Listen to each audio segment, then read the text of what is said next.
Hi guys, Alea here.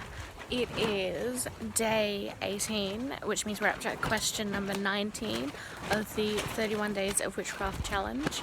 I am not entirely sure what question I have put with today's question, because I'm not at home. I haven't been all day. I'm at my grandmother's house and I'm in her backyard at the moment. And I think I'm going to give you guys a bit of a tour because it's awesome back here. Yeah. And I will get to today's question in just a little bit because I think I really want to show you guys all of this beauty. That is a peach tree that has been here for only about 5, maybe 6 years, possibly 7. Oh no. About 7 years. Yeah. And it's beautiful. We missed out on the beaches this season just because stuff happens, and we accidentally pruned it back to a bit too far last year. Oh, this year. My nan's little raised garden bed, which is beautiful. We've got some society garlic, which we just taste exactly the same as using normal garlic or onion. That's a baby orange, navel orange I think it is, and some succulents. We've got some peas, which are growing here nice and organically. These all just shot up, I have to say. They really did. Just self-seeded, which is beautiful. I'm gonna have one because I reckon this one's ready. I'm gonna snack on it just because it's so sweet and so yum. We've got some snapdragon flowers down here, if you can see it. Really good. They're edible too, which I don't think a lot of people know. They are edible, and you can put them in salads, on bread or whatever. Really good for you. We've got a couple of baby peaches that were just self-seeded from beneath our peach tree. We found them. So yeah, that's really good. Just wandering a bit further. I haven't figured out how to turn my camera around, so while I'm in the middle of a video here. So this is what we're gonna deal with. I really like these peas. I'm addicted, really. We've got all this beautiful mint. I don't know if you can see it because I'm not looking. But yeah, beautiful mint all the way down. My nan wants it to sort of go all the way down onto the ground and just, as you're walking, to be smelling like mint. So it's taken over, which is good. Just a bunch of succulents and some geranium babies up there as well. And look, I mean it when I say the peas are growing everywhere, because we've got peas right here in this pot. My nan uses pea grass, and if you water it, it will grow still. It smells like I'm eating minted peas right now because I've just been with the mint. And under here, underneath the beautiful peach tree, we've got some strawberries, which we always get lots of little ones, and some new stuff that is needing some serious love, but we've got out of the heat. We'll do that. We are hoping that this all sort of tumbles over. This is the birds area, if you can tell. So we've got the water over here. Lots of little fake animals and stuff.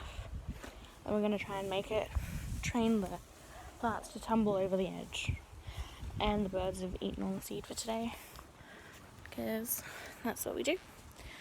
Back here we've got lots of little flowers all over the place. Daisies, geraniums, more peas growing in places that they're not supposed to. Nasturtiums, which are again a yummy, colourful addition to salads, because salads cannot be boring. salads that are boring are just lettuce. And we've got some beautiful alyssum, which smells like honey. Like, it actually smells like honey.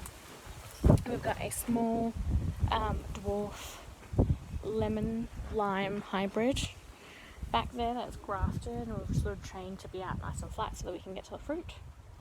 Got some potatoes in the ground there that are ready to come up, so we'll probably get them up sometime soon.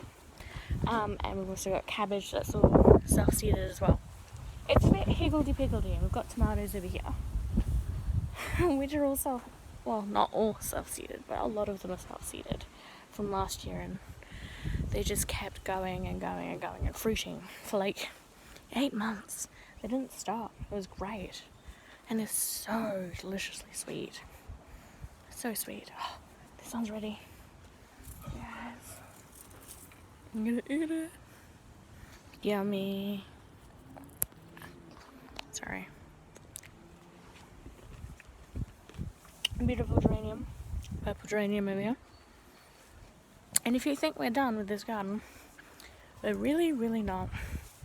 We've got some Granny Smith apples in here. They're not supposed to be Granny Smith apples, but they are.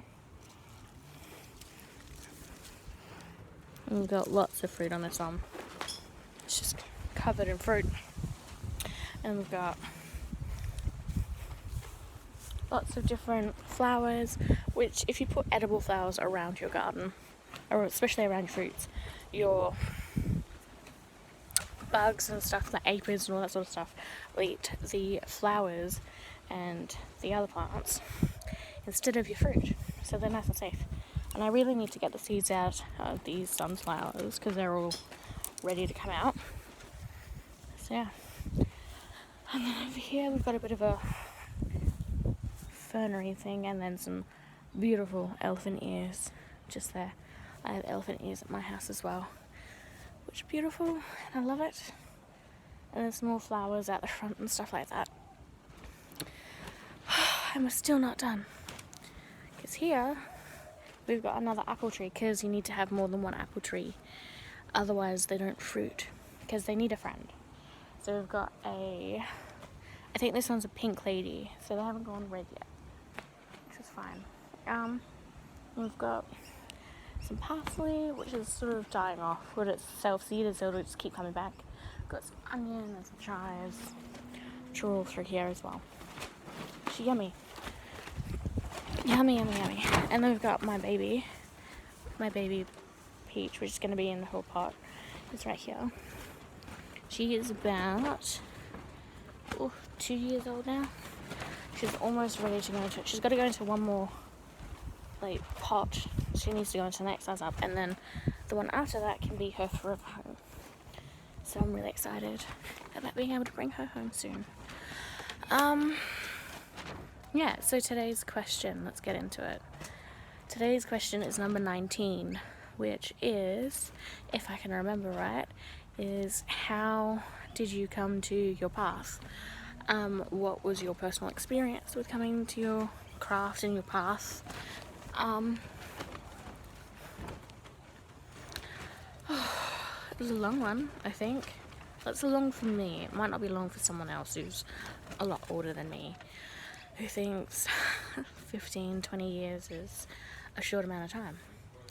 But yeah, I've always believed in the goddesses and the gods and a plethora of them, and that if one is speaking to you or communicating with you in any way, it's because, you know, they're there for you and they love you and they want to support you and help you get through what you need to get through and all that sort of stuff. And I believed in all of this when I was at my worst.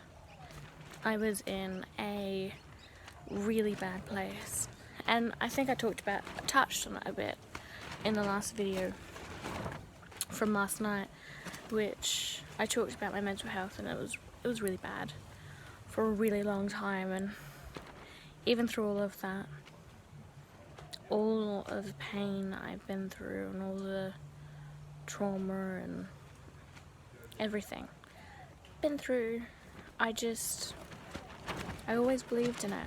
I always had my faith. And as far as my personal path is concerned, I'm not sure if you guys can hear what's going on. It's quite windy today, but it's not so windy that the gazebos that we set up for a Christmas or holiday party for my grandparents, well, that they hosted. My great-grandmother is part of a group of women that get together, or not just women, a group of people of a certain age that get together and, you know, just hang out, basically, and do lots of things together to sort of get out of the house and all that sort of stuff. Not a bad thing, always a good thing. But they hosted the annual Christmas party this year because of COVID, and they couldn't get a place, and it was just all over the place. So I helped set up. That's what I've been doing for the last few days. So yeah, been setting up, and we're just gonna keep it like this until Christmas Day now, because we celebrate Christmas because we have family that come over and do that. My mum is not into Christmas very much. I like the fun of Christmas, and I do celebrate that for my son's sake, because I'm very open to him exploring his own faith and his own wants and stuff like that, and yeah, I'm very into supporting that. If that means, you know, going to church with him and being there for him for that, I'm 100% down for it. But I've always had that ability, that option to explore whatever it is that I wanted to explore as part of my faith. I didn't have to believe a certain way. I had a lot of restrictions on me, and a lot of things were expected of me, which didn't help my mental health. But faith and religion were not one of them. Restricting my faith and my belief system and my practice was not something that I ever had to go through. I mean, we do have family that are Christian. We do have family that are very devout. You know, Sunday, every day, every Sunday they're at church, or every Sunday that they can go to church, they're there. And you know, lots of Bibles, all that sort of stuff. And so I did have the opportunity to explore that for myself. I just don't connect with it. And, you know, we just don't talk about faith as a par of course. You know, we don't talk about it because we believe differently, and we respect each other's ability to have that belief.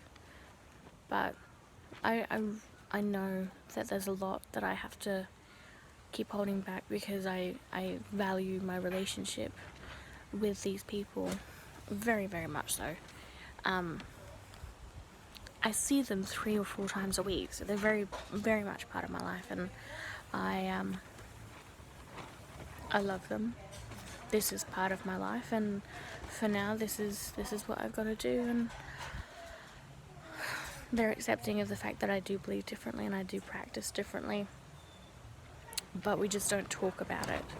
So it's probably not the best way to go about things, but as far as coming onto my own path, it's been very much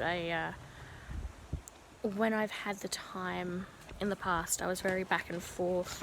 As far as my practice, I didn't have any rigidity in my practice. I wasn't overly involved, I think. But I'm very much wanting to get out to the community and become more involved. I mean, hence the start of the YouTube channel. You know, I want to be more involved. I want to practice more often. I want to do more, and explore my faith a lot more, and my path a lot more. So, and that's what this whole channel is about, is me exploring that and continuing to do all of that. So yeah, as far as coming to it, I've just always been on it, I think. I've always been on my path, and finding it has been a matter of looking around and seeing that I'm in a different place as I was before, and going, okay, so do I want to explore it a bit more yet? And then it would be probably no, or not really at the moment, so move on. And yeah, I can't remember what question from the what kind of witch are you tag that I paired with this, and if so what I'll do, and if I remember it later on, I might write my answer to that in the comments, or if not, then I'll add it to tomorrow's post. But yeah, so as I am at my grand's house at the moment, I am going to say adieu, and I will see you all tomorrow for another day of witchcraft. Bye guys.